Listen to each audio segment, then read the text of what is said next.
这就是无脑亲美的下场吗？韩国费尽心思讨好美国，却遭遇美国双重打击。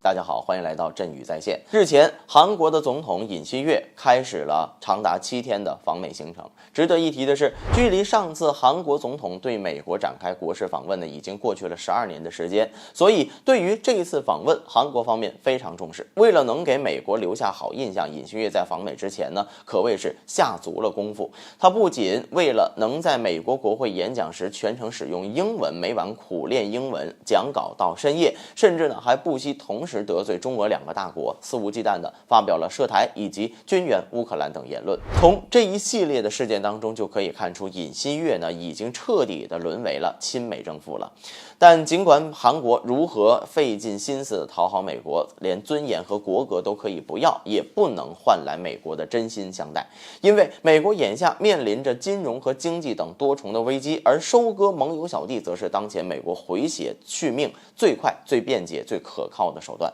所以在尹锡悦访美出发前的48小时，韩国呢就遭到了美国的双重打击。具体是怎么回事，我们往下一起接着看。首先呢是第一重打击，重罚韩国三星，给韩国的领头企业重重一击。根据相关的报道显示，美国的科技企业针对韩国三星电子的知识产权侵权案件终审判决出炉，三星电子呢被罚了4000亿韩元。该项条款呢被纳入了美国财政。这个消息传到韩国以后呢，很多韩国人跳脚，纷纷感到不满。要知道，三星今年整个第一季度呢也才赚了6000亿韩元，美国一下子罚走了4000亿，无疑是直接戳到了三星的大动脉上。更让人讽刺的是，判决还是在尹锡悦访美前做出的，这是在打谁的脸？相信明眼人都看得清清楚楚。第二重打击呢是在半导体问题上给韩国立规矩。有消息人士透露，美国在尹锡悦访美前期向韩国提出要求称，如果美国芯片企业在华业务中因中国的安全调查而停滞，韩国芯片企业不能通过增产填补市场空白，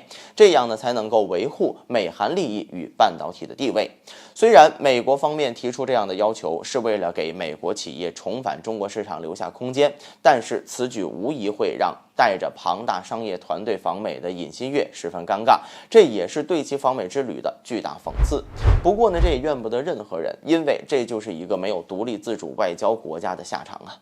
事实证明，美国呢并不会因为韩国的主动讨好而对韩国高抬贵手，毕竟欺软怕强呢一直以来都是美国的本性。毫不夸张地说，尹锡悦的这一轮屈辱式的外交不仅没有换来任何的实质性的好处，反而还让韩国满盘皆输。无脑亲美的惨状如今就摆在眼前，尹锡悦政府如果还不能够醒悟过来的话，那就真的是无药可救了。好了，本期节目就到这里，欢迎大家点赞、分享精彩的评论。